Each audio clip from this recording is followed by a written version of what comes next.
Hey guys, welcome back. We're finally going to take this opportunity. It's July 4th and heat index is about 100 degrees a day, so I'm sweating bullets. I apologize. We're going to finally get around to diagnosing the noise issue we have in the driver's side rear of our bus. A few of you guys had commented, wanted to know about our valve stem extensions that I had to add to this bus. So I'll talk about that a little bit, and then we'll kind of disassemble this rear end here and see if we can find what the problem is. When we first got this bus, one of our first trips, I wanted to, everything looked fine, but I wanted to just check my air pressure like you normally do on any kind of trip in a vehicle. I came out and I looked at these nice shiny simulators, I think they're called, the hubcaps, and no valve stems. I had intended to check my air pressure with just a regular, typical air pressure gauge. A couple issues. First off, the ones you buy virtually any gas station, this is just a basic tire pressure gauge, good for a passenger vehicle, bicycle, that kind of thing. The maximum PSI on this was 50. And just so you guys know, these buses generally have I think it's a load E-rated tire, and they're designed for much higher PSIs. I think I'm running mine at about 70 PSI. So this will let you know if you're flat or not. It's really hard to tell too with these dually rear ends. You can have one tire on the inside, possibly that's flat or outside, and you don't really notice it just by visually inspecting it because the weights share with the other tires, so it may not look flat, and you'd be surprised the difference you can find in pressure. But anyway, there were no valve stems visible, and the valve stems I could find with the dually, the outer valve stem was facing in, the inner valve stem was facing out. This could not reach the inner, and it obviously couldn't make the turn back to check the outer. My recommendation, this is a tractor trailer truck driver style air pressure gauge. A couple cool features of this: the needle will hold on the high pressure so you can test it and it'll hold. You have to press this little release button to let the pressure off, so that's easier to make it check. Also, it has a longer extension, so if you need to reach to the inside.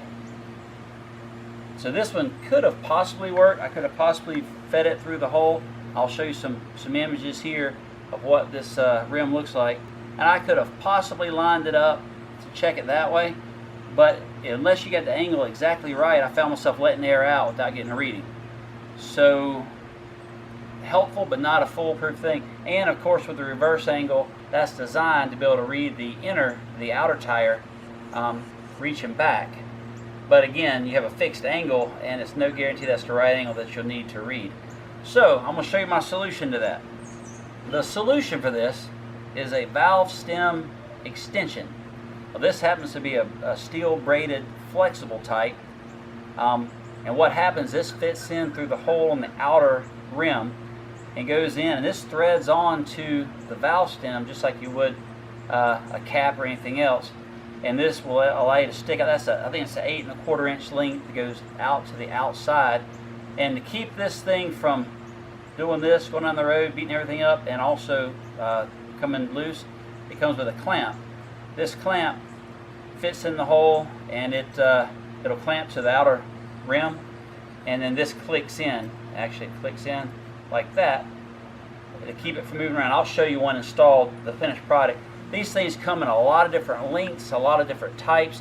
This is a flexible one here. This, I think, 8 1/4 inch length, all the way down to this is a small solid steel extension that's probably 1.5 inches. I use these on the front, just enough to get the valve stem out past the simulator, so I can check it easily from the outside. I'm assuming a simulator is like a hubcap. Yeah, don't judge. I'm a girl. When I take it off, I'll show you what that is. This type of wheel. It's just basically a false rim or a hubcap. That's just a solid steel one. When I got this bus, actually on one side there were several of these linked together. I don't really recommend that. Every time you have a connection point, you have an opportunity for another leak. And these things, everywhere there's a connection, there could be a leak, and these things can backfire. Something that's really good could be a source of a leak and actually let the air out of your tire, which happened to us as well. Also, guys, this is just one of the brands. I had to look pretty hard to find these. I ordered some on Amazon. I had a tough time finding the right stuff. Actually, we were taking a trip, and I stopped off at an RV supply store and picked up some that ultimately did not work for me. But there are a bunch of different shapes and sizes. This is actually a thing that's called Extra Seal, and it's just simply a valve. Let me get it lined up.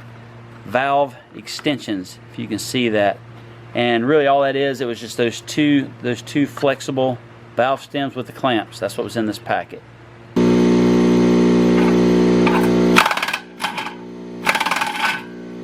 Okay guys, just like with many automobiles, this chrome piece, and I apologize, it's all dirty, I've been cutting grass around it, but this chrome piece is pretty much just for looks. This thing has 8 different lug nuts. Take a close look and find the ones that are a little bit different than the rest. In this case, 2 of them actually have a nut in them. The rest of them are just for looks. So it was this one, and it was the one on the opposite side. They actually have a nut in it that holds that off. Then this comes off, and that's just a very dirty hubcap. So now what I have is this is the actual rim, the outer rim, and of course there's one behind it, this inner rim. So now I'll go ahead and I'll just remove the real hubcaps. Just to show you before I take this apart, this right here, that little wire piece, that's the valve stem extension that goes to our inner tire. And I can just remove a cap and I can test right here. And I didn't know if you noticed before, but obviously this came through. It came through one of these holes, so I didn't have to take this off. I'm just taking this off to expose the real lug nuts to remove this tire. But that makes everything accessible from the outside. So that's actually checking the tire that's behind the tire we can see. That's checking the rear tire. Yeah, Sweet. The one on the other side. So how do you check the tire that we're looking at? There's a second one that's actually right here, and actually I have to go in and turn it. It actually has come unclamped, and it's right there. I can feel it, but it's not in the right location. So I pull this rim off, I'll adjust it and poke it back through the hole. So that's kind of being a pain, but I'll get that fixed. I just noticed that today I was looking, I found the one, I couldn't find the other, and it's right here, but it's not quite coming through. If you decide to do this yourself, it's not real tough. You just have to be able to jack up the bus and actually take these rear tires off. Just a little word of advice. As you see, I'm working in the yard. I do not have a garage I can get this thing in, so I'm working on the ground. I keep these half sheets of plywood laying around for just this kind of purpose. This bus weighs about 14,500 pounds, according to the paperwork. So about any jack you use, if you're on the ground, you're gonna sink the jack more than you raise the bus. So I have a stack of plywood under the rear axle, and I put a bottle jack. I do have a rolling floor jack, and those are fine. But actually, this bottle jack's a 10-ton bottle jack, and it works great. It's not going to roll. It's not going to shift. So that's what I'm using under the back. I may get a picture of that for you and show you how I have it set up under the axle. I'm going to put a jack stand under there before I take these lug nuts off. So I'll do that right now. But I'm going to pull this off. But a word of the wise, if you have a shop do it, the first time I had a shop put these valve stem extensions on for me, and they didn't charge much. I mean, it's a pretty simple job for them. They have the machinery to do it, the nice jacks and things. But the guy actually, when he tried to line up the valve stem extension, he actually flexed the rubber valve stem that was in the rim. He flexed it to get it to come through the hole, and we thought it was fine. But I got home from the shop the next morning, my tires were flat, both of them. And what happened, he actually bent the valve stem over to the point where the valve stem itself lost the seal with the rim. So I had to pull it apart myself, take the tires back to the shop, and of course he put new valve stems in at no charge. But just a word of warning, make sure these extensions, you can put a lot of leverage on it. Don't bend your valve stem over in the rim. You can cause a leak, and you won't know about it right away. Just a matter of safety. I have a 10-ton bottle jack under the axle I use to lift this corner up, but also I put in there beside that. This is a small one. I don't have the axle that high off the ground, so I can't use my larger jack stand. This is a 3-ton jack stand. This bus is about 14,500 pounds, so it's a little more than 7 tons. about 7 tons. So I mean, being a 3-ton, this should be fine, just hold up a quarter of the end of the bus. But I'm gonna slide this under on the axle, and I'll show you that setup. And it's just extra precaution in case the hydraulic jack bleeds down. All right, guys, this is probably not necessary, but I'm gonna show you my little setup under here. Of course, I'm still on sheets of plywood, which is a good thing because the jack is actually compressing it. But in addition to the, I was wrong, in addition to the 12-ton bottle jack I used to lift the rear axle, I put the 3-ton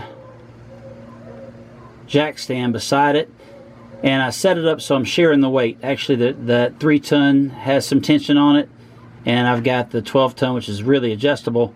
So it's actually sharing the weight, so I'm actually sharing the weight over this whole surface area down here, not just the one jack. So this will allow me to safely pull the hubs off. I won't go into all that detail, that's a basic tire change, but this is how I choose to set it up, because if you were to ever let this bus hit the ground, I don't know how you'd ever get it back up. It's a lot of weight.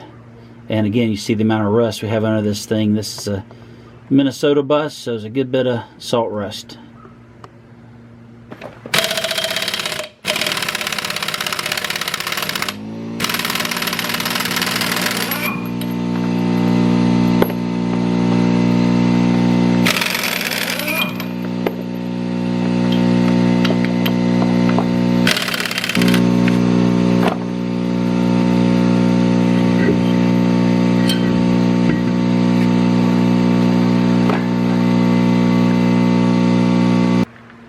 Just to show you guys, with the outer wheel removed, you can see the inner rim and the valve stem, and this is the valve stem extension coming through. And if I remember right, I had originally purchased these that are, I think these are 8 1/4, and it was a little bit longer than I needed, and it had a little bit too much ability to flap around. So I ended up going with, I'll measure it, but I believe that's only that's probably about a 5 1/4. I'll get a measurement for you, is what I'm using for mine. But to get that measurement, you can put a tape in and measure from the tip of your valve stem to the clearance or your outside rim or the simulator, and you'll know what length you need to get to clear and have enough room for the clamp to go on it. I want to show you something on the one I took off. This is the inside of the outer wheel, if that makes any sense. But this valve stem extension here is one that bends back. It's actually more than a 90-degree. I don't remember what exactly it is, but it goes back to allow it to go to the exterior. And I didn't use any clamp on this one because it's a rigid extension. I thought it would be fine, but what happened with the centrifugal force, this thing had turned and was on the inside, made it where I couldn't access it. The way it is now, I've got it centered in the hole, and it comes through. I'm not sure if you can see, but it's there.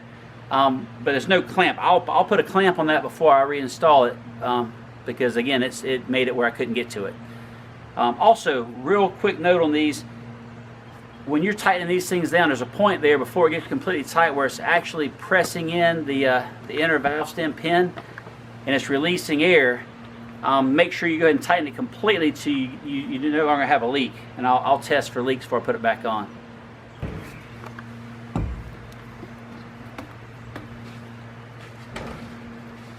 Alright, again guys, I'm on the outside of the bus, so I don't feel that much in danger. I'm going to crawl in there and look around and inspect these brakes. So again, the bus is in park. I have the parking brake lock, I have the tires chocked, and I have, in addition to the 12-ton can jack, I have a jack stand. It's all on plywood, so it's not going to tip. I'm on level ground. All these conditions, because you really do not want to be under there if that thing comes down. So I'm going to go take a peek.